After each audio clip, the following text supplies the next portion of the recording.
Hello again, right? December 2022. Thanks everyone for joining us tonight. Unfortunately, Ted couldn't be here. He's been diagnosed with pneumonia, and he's hopefully getting better. He's on the road to recovery, but I talked to him yesterday, and he didn't sound good, and I talked to him today, and he sounded worse, but he felt better. So hopefully he'll get sorted out. Because it is Christmas, and we've had the benefit of being able to use this venue for holding our meetings in for as long as I can remember. And we'd like to show our appreciation to Austin and Dave, unfortunately Dave isn't here this evening. No, he couldn't be yesterday. That look after his better half. Yeah, that's fine. But I guess you can look after the order representing Dave, and we'll do the stuff. I should be able to. So to start with, we've picked up a couple of cards, one for Austin and one for Dave. And we're inviting them to go out for supper at the restaurant. And it's just a small token of our appreciation for the work that you guys have done to help us be successful at the club. Well, it's not me just sitting down at the front. I've got big ears, so I listen quite well, but I've also learned quite a bit. So it's workable. It's very good.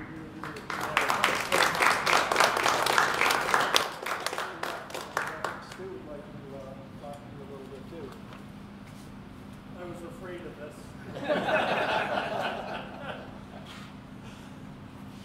He's taking me out with that way.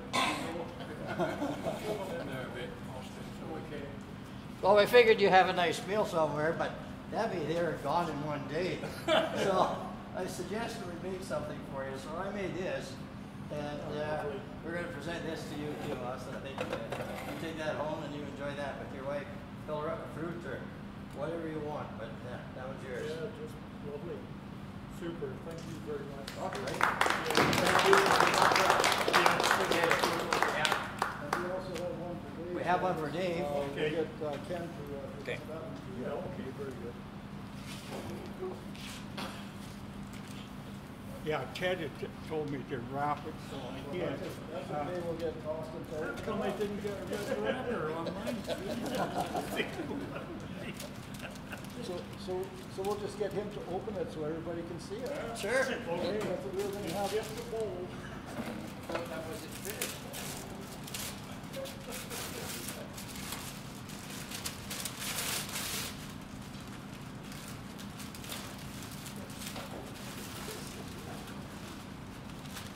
Well, that's very, very nice. You'll be so appreciative of it.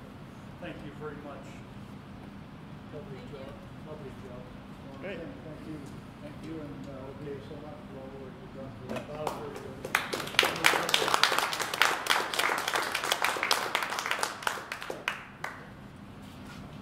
Okay, and I guess tonight's the main thing tonight is just going to be show and tell.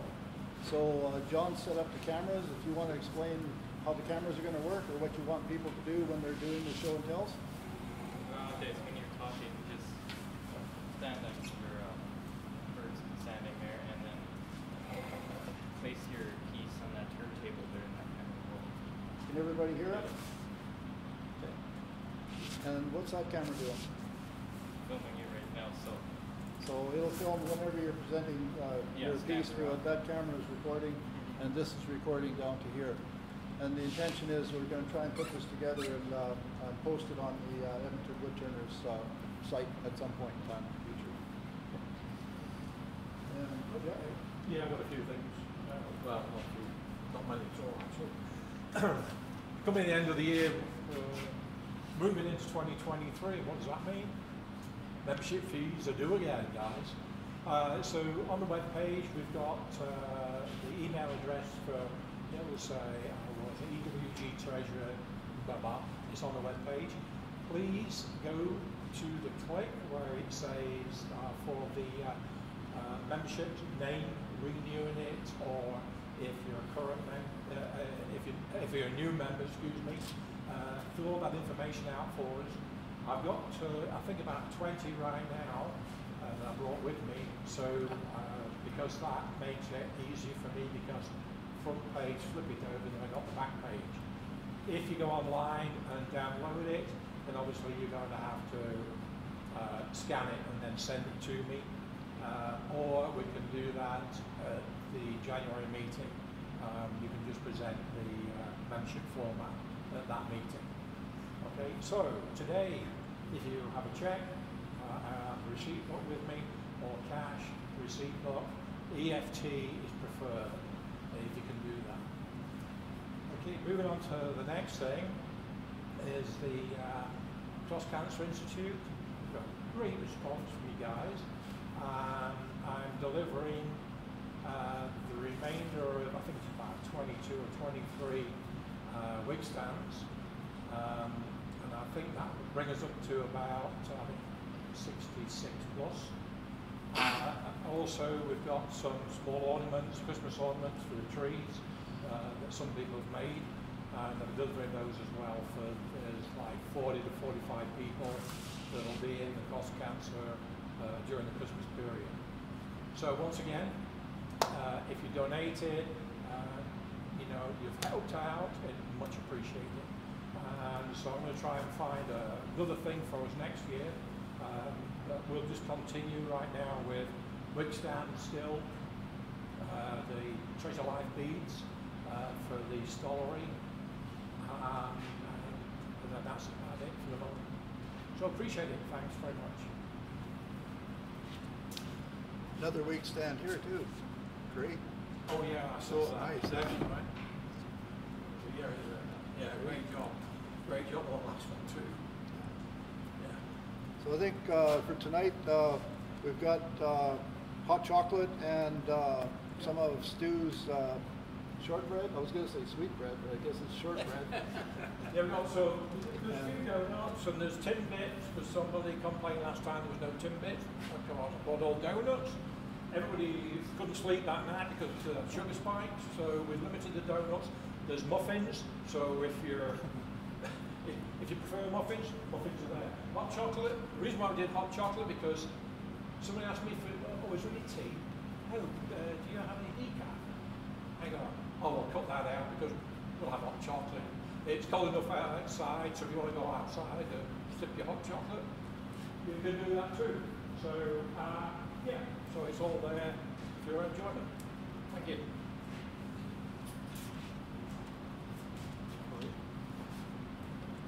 Just trying to think what else Ted asked me to talk about. You already covered memberships. Yeah, memberships covered off. Maybe the January meeting, did you mention? No, didn't mention that. But sure. No, newcomers? Oh, great. Is there any newcomers tonight? Oh, that's what it was. Okay. Great. That's Yeah, right. you wanted to tell us who you are and how you found us and what your... Actually, we found it on the school place on the West End, and they got your pamphlet on the window that is apparently expired for about 5 years. But busy week, yeah. So yeah, and then so we're just actually getting into the wood turning, and it didn't work out so well.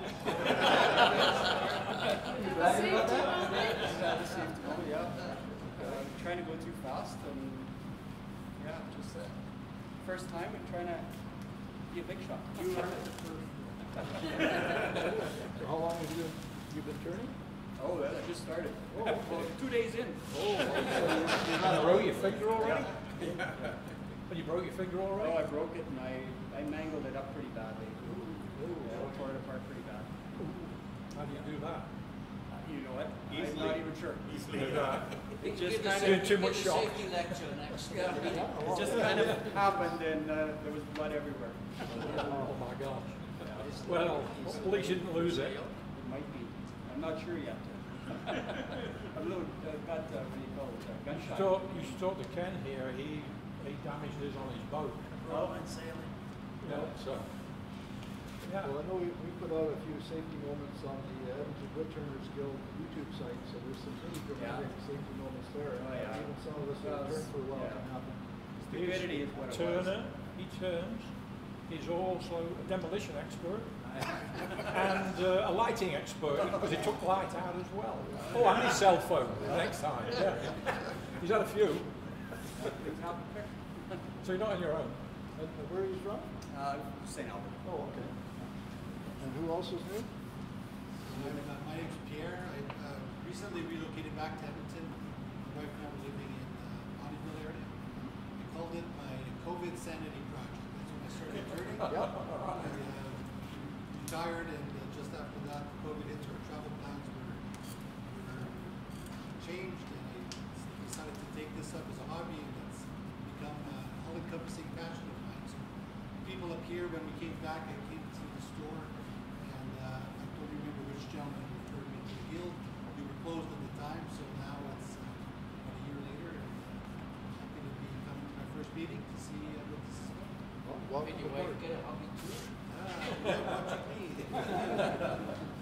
Well, welcome aboard. It's fun. We have a lot of fun. As you can see, we get a lot of varied projects, and this is the place to ask questions and get ideas, and just a social experiment.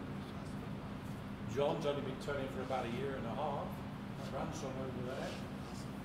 I think I've been doing it for 2 years. Year and a half, 2 years now? Yeah. Are you sure? We all got to start somewhere. All right, we'll start somewhere, yeah. So it's great. And there's in this room, there's a wealth of knowledge, and there's a wealth of knowledge from people that are here today as well. So I started in 2019, and I've gone from a lathe like this to a lathe like that to now a lathe that, oh, jeepers. Yeah, so basically it's, yeah, that lathe's big enough. Oh, doggone it. 6 months in, no it's not. Go to the next size, and you go, well, gee, this is all right. Jeepers, now I need something longer. So then you go to the next lathe. So if you should start at 3 and work your way down. It's like you never have enough tools. It's you pick up the tool and you go, oh, gee, I need another one of these, or like I need something different. And everybody will tell you the story. We call it a vortex. Yeah. And there's no escape. Once the wood bug bites, you're hooked. About 2 years ago, I delved in and bought some hats. And then COVID came. And then the hats didn't go, and they didn't go, and they didn't go in onesies and twosies. And I have now 4 hats left. And they're $22 a piece, the same price as there was 2019, 2020. So if you're interested, $22. Great time, Christmas time. They've got green on them.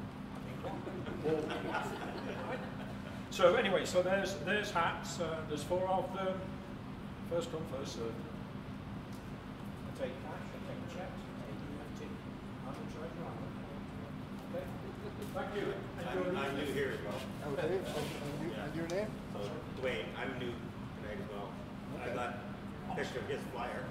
my wife took a picture of it, and I got that. So I started back in, I guess, September. I bought a little one, and then I saw online there was one that's 36 inch, so I thought, I'm going to buy that one. I already wrecked the little one, pretty much. And then I was down on Vancouver Island. My brother-in-law started turning, and I made a bowl down there. So, Okay. I've never done anything like that in my life, so he just said, do this, do that. I didn't break anything. It turned out, so It's a lot of fun. it is. It's a riot. And there's something to be said for having mentorship like that, where somebody can actually help you make something the first time. Because then if you can be a little bit successful early, then you have a lot more confidence to go further. I've been spending time at the high school, not so much this year, but last year we spent quite a bit of time at the high school in Stony Plain. And there was like 4 or 5 different groups, because they go through in quarters. And giving them the basics so that they can be successful at the get-go, it's amazing. Once they get it, then they just stand out of the way, and it's amazing what these young people will do. And for anybody who's into it, so find a mentor and talk to them and ask questions. And don't be scared to try something, but ask questions, because some of us older guys or guys that have been around, they've had shit happen to them. And we like to share the good stuff as well as the bad stuff. So we want to make it so that if we can prevent you from getting some blood on the wood, that would be helpful too. There's a lot of fun. I made some little bad, like fish bunkers. Yeah, that's great. No, why not? Got it there. Exactly. Somebody else there? Yeah, Gary Nico, I've been doing woodworking for quite a long time. Anytime I use a lathe in the past, I go with the brothers. So now I'm retired and I bought one and I'm more of it. So, What lathe did you buy? a Laguna, Okay, yeah. 2436. Yeah. There's a few, you've got the Laguna, right? I do. Yeah. And it's a natural evolution sometimes to start with a small lathe and then go to the next one. When I started, I took a course in Calgary and I found out I loved it. So I went and I bought a small lathe and it was great. It worked really, really good for about a year. And it wasn't doing what I needed to do because I was going to get bigger, but I was still working. So everybody told me that I'll probably go through 2 or 3 lathes before I get to my final one. But I was still working, so I just shopped around. I bought a Vic Mark 300, fully dressed, swing away, everything I thought I was going to need. And it's in my shop, and it's been there. Like I skipped them. You still get by with it. I still get by with it. I got a 24-inch lathe with a 3-horsepower motor, and I'm turning. Small stuff. I can turn a lot of them. I bought that lathe in September and I have done a couple of big things, but the first thing I did was a little tiny snowman. Yes. You know, kind of thing. And so I went, oh, could I use the little lathe here? So I did. My next year's ornaments are going to have, I make wooden birds. The bird's body is about that big. Yeah. And I got a 24-inch lathe. So yeah, it's fun to be able to turn big stuff. I've got some videos where my oops video is a good one. Where with the big lathe, when you have big pieces, when things go bad, they go bad in a hurry. And it reinforces the fact that you try and make sure you stay out of the line of fire. Even on a small lathe, you make sure that if it's going to happen, you're not standing in line of fire. And both of those videos that I posted on there, I was standing outside of the line of fire, and it got real exciting really quickly. I was really amazed. One of them broke the light on the ceiling, and the other one broke my phone. I had my phone in my pocket, and when I took my phone out of my pocket, it was like a horseshoe. So safety equipment really helps. The only dumb thing I've done, I thought I was doing pretty good, and then one day the chuck came flying across the shop because I left it in the chuck and then turned it. Okay. Better remember not to do that. Yeah, exactly. When I was teaching, we were working with the kids in school. I told them that if the chuck key is in the chuck, there damn well better be a hand on it. They looked at me kind of strange for a while, and then every time somebody would put it in there and they take their hand off it, I'd holler at them, and they would go, well, why? And I says, well, turn this thing on. That's a bullet. It's going to go kill the guy next to you. Then they got it. Then they, and then they all realized, like, oh man, this guy ain't kidding, because it's happening. And I told them it's happening. Yeah. Great. So I guess we want to go for a coffee break now, and then we can start doing this, or do we want to? Yeah, that'd be a good idea. And then you can sit around and watch a show and drink your hot chocolate. You're pushing that hot chocolate, aren't you? Yeah, lots of it? Oh, I know, I'm ready for it. And ready for some Timbits, you know. Yep, so let's do that. I'll open it all up and I'll get it ready for you all. You gonna play that game while it's in there? Oh, marking you yet? Oh, I've had it fall down a few times. Yeah.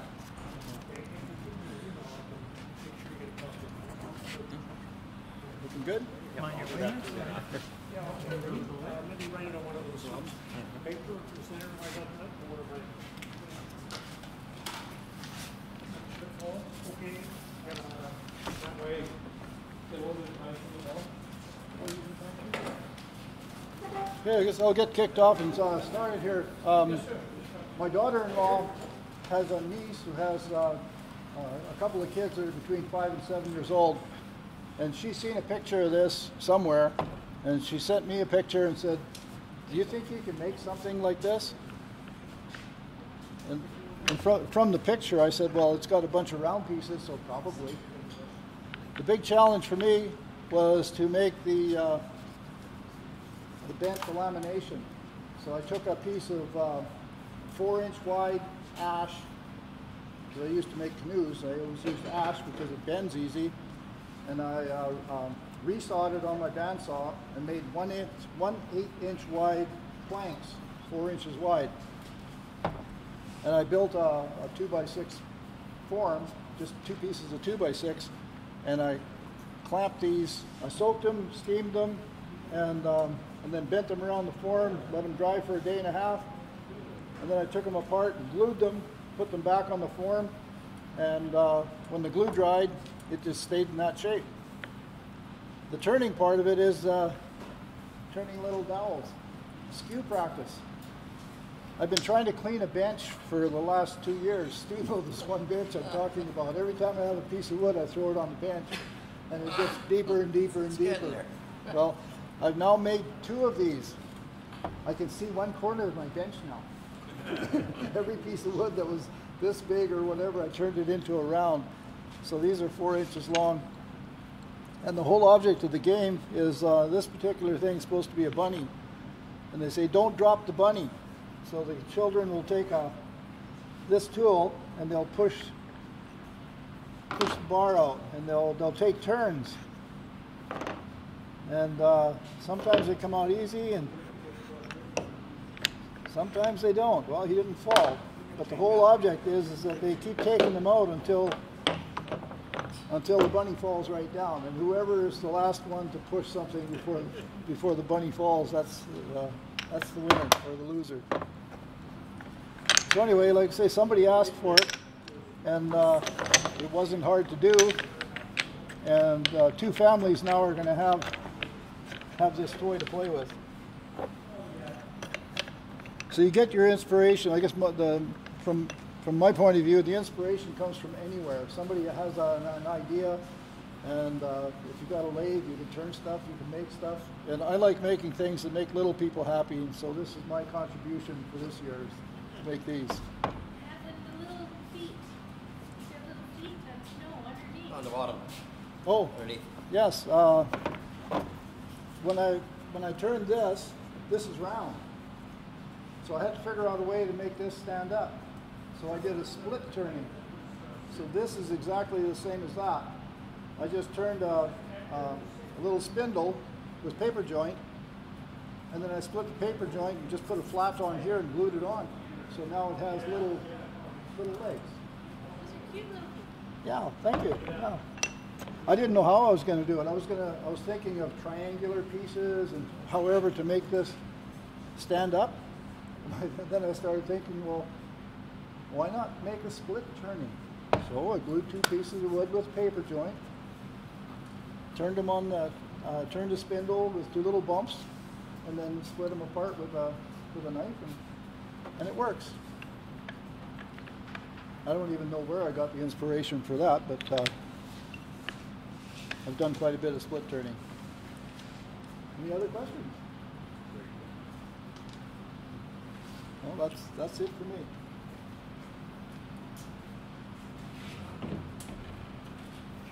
Who's next?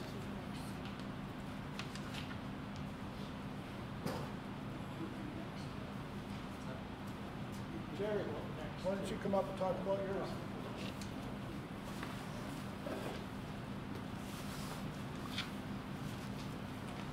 Heckling is allowed, Rich. I hope heckling is allowed. Heckling is allowed. Okay.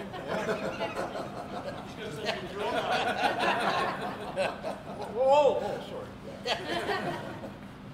So Jerry, do you want to stand over there so we can be in the recording? No, I don't want to be in the recording. Thank you very much.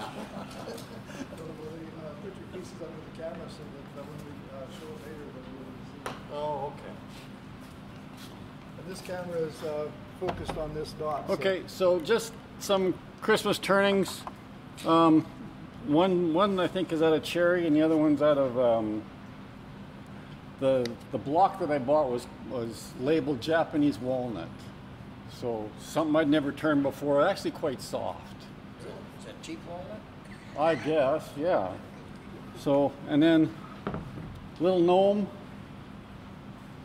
And I like to have the little mustache going there. So. Good stuff. And this is a poplar bowl finished with Osmo. It's food safe, so you could have salad or fruit or whatever in it. And then I had heard people talk about split turning or inside out turning. And I had thought this was inside out turning as well. And I guess in a way it is, but it's German ring turning. So what I did was I had started off with two plates about 1.5 inches thick and put tenons on them. So I was able to do the insides and then glued the two together and did the outsides, and then I just segmented them like a pie. So I ended up with about 40 trees. We should do that. We should make a video of that process, Jerry, because that was amazing. That is, yeah. If Yeah, I'd you're like to see that. For it next month or whatever, I'd really love to bring the cameras over and we'd do a video of that process. 'Cause that's so. Well, it's pretty easy. It takes a little bit of time, but I get the bit of the trick to this too, though, is that I did have to make a paper template, and then I put it on a piece of 1/4 inch plywood or 1/8 inch plywood, and then I had to put a slot in the two plates so that I had and I blackened the edges so that I could see my template, and I could cut to this design. So. Those are amazing, Jerry. Those Yeah, and there's guys that do it. If you look up the German ring turning, they do a lot of the simple stuff, like cows and sheep and stuff like that for kids' toys. But some of the guys, there's an Australian, I forget his name now. Deal? No. Biggs or something. But anyway, he does all kinds of stuff, from butterflies to samurais, warriors, all kinds of stuff. He does some really interesting stuff as well. So. You can make some interesting earrings. Sorry? Earrings. Oh, the earrings? Yeah. Yeah. That process. Yeah, it was fun. Butterflies and then you got matching. Yeah. good idea. Inspiration. That website again with the name? I know. German ring. It's German ring turning. I'll look it up on my phone. I'll see if I can find that guy's name for you. Great, Jerry. Thank you.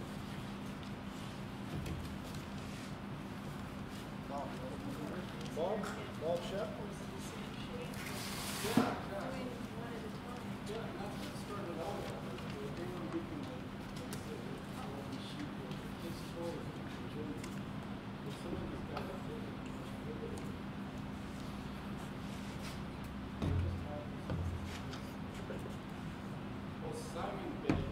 Set it right on the turntable because it's focused on that.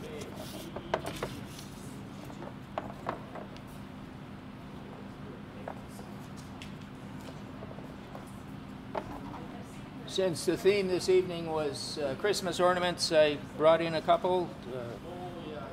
One is an angel, and I think you folks have seen this before.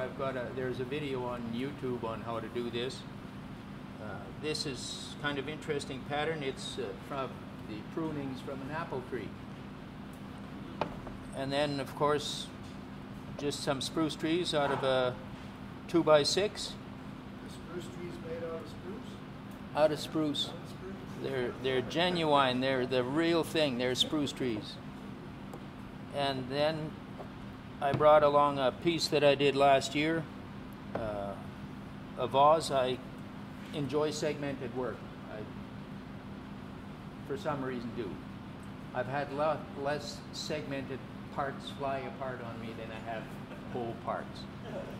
And this is made out of 4 types of wood. There's maple, there's gumwood, there's walnut, and there is, what's the black one called? Wenge. Wenge, yeah. And it's finished with Osmo, about 2 or 3 coats, and then the bio wax system for the final coat. And that's it for me. So is that like you have to glue them all, you do it, machine it, and glue it together? Is that how you do that, or how? Which That segmented piece, how do you have, How many pieces are in the vase, first of all?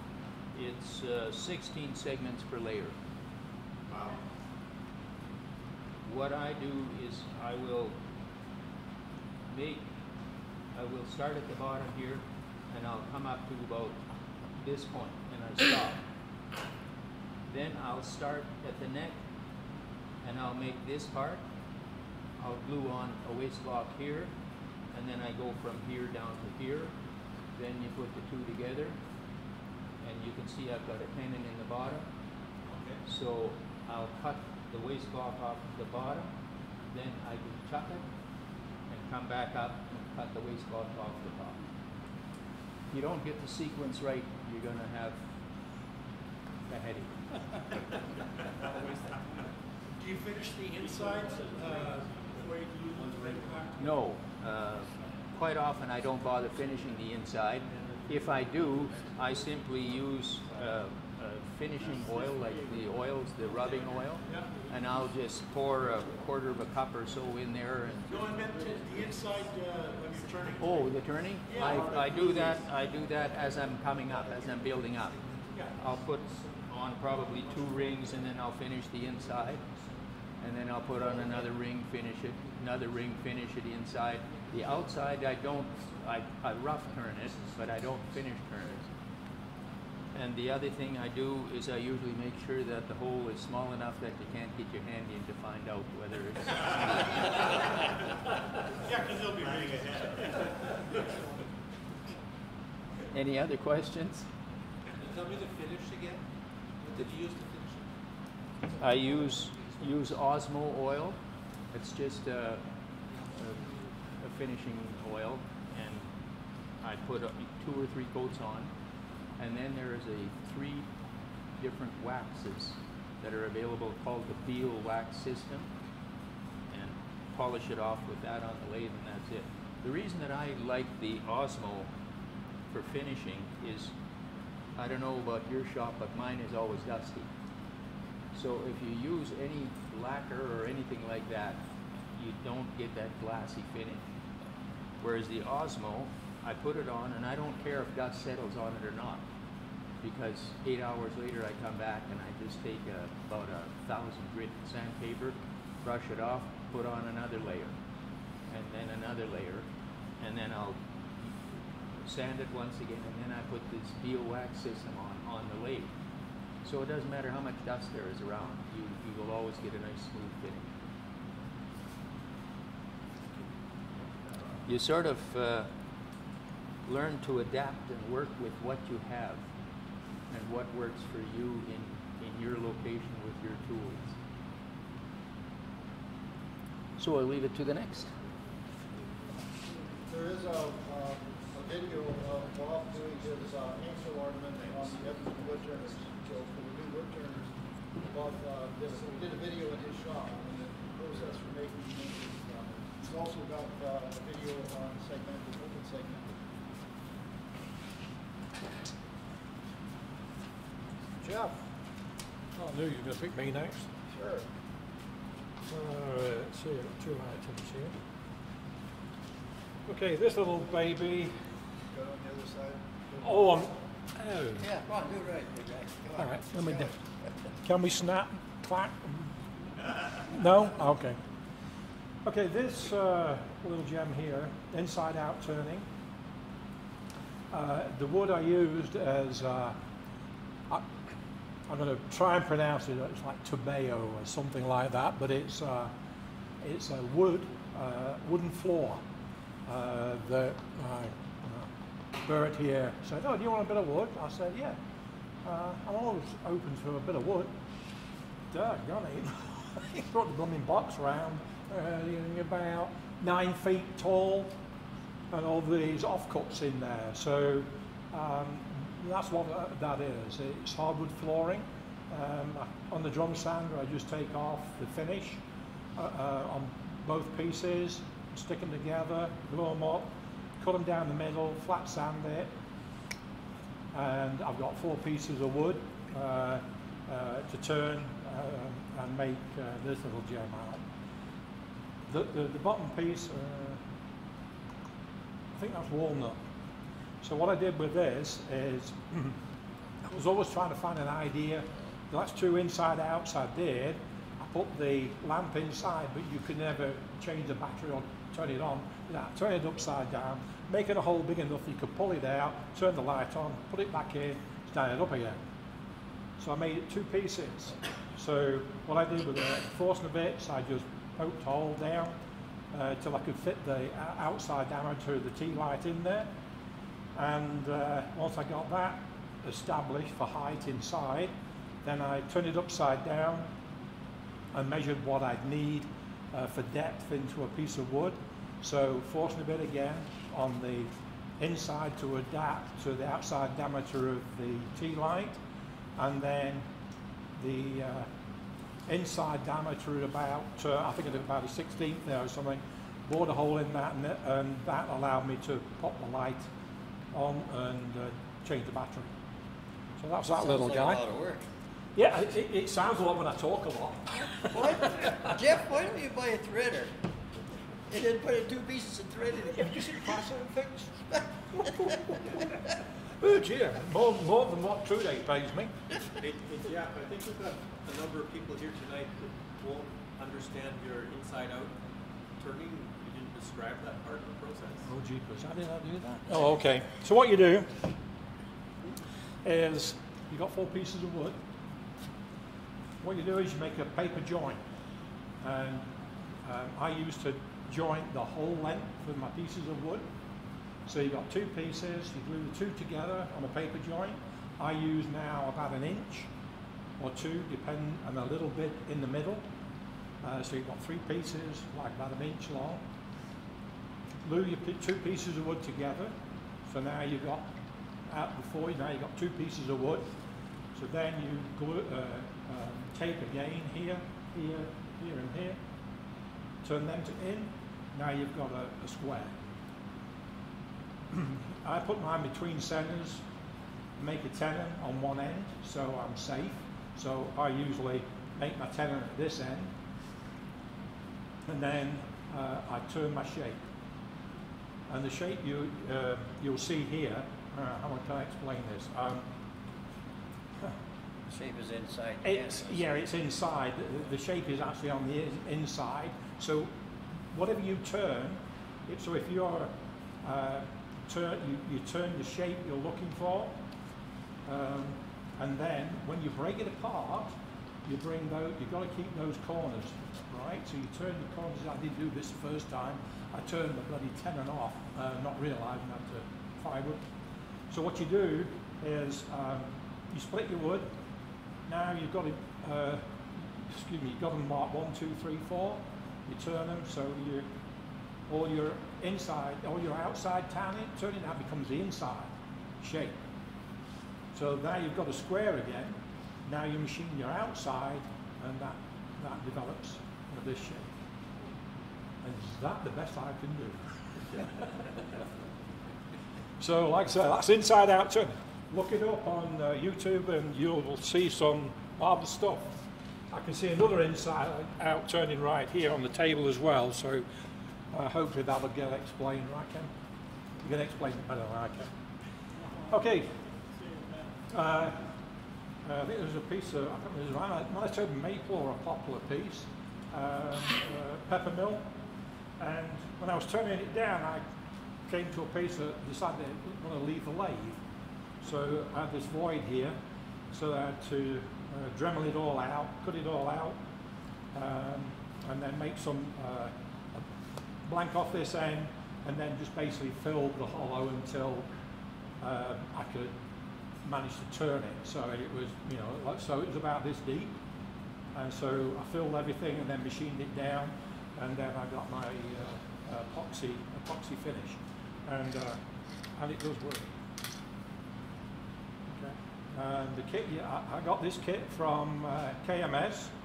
KMS, like $12 or $8, depends on the length you want. I always buy the 12-inch long and then cut them down if I need to cut them down. It's cheaper than going and buying a 6-inch, an 8-inch, and a 12-inch. Get the 12-inch and then make your own. Okay. So you can go to Lee Valley if you want to spend some money as well. And it's a little bit more expensive, and I can't understand why they're that much more expensive. This is a ceramic on the inside here, so you can turn your rock salt or pepper. The finish on this, I can't remember. I think I did this with always wipe on poly that I used on this. But I'm getting the way what Bob was saying with Osmo, because my little area in my garage is not that big and a lot of dust, and it's easy just to clean it off, put another coat on, come back a few hours later, clean it again, and then buff it on the Beal buffing system using the waxes on the polishing wheels. So, and that's what I do with all mine now. Hope there's no questions, because I've got any answers. Okay, thank you. Whose is this? Mine. Very good, nice job. This is another chunk of inside-out turning. It's a lot of work. They look neat, and it all depends on your first cutout, which becomes the inside, what the shape will be. And you'll learn, the more you do, you can come up with lots of different ideas to create that. And what I normally do, I will drill when I still have it chucked on a cannon.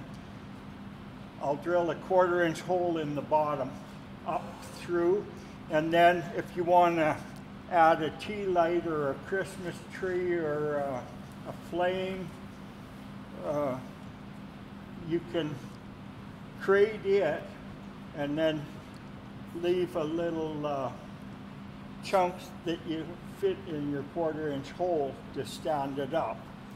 And this one, like, I just made a little bowl basically for the tea light to sit in, and then you can create a little finial on the bottom.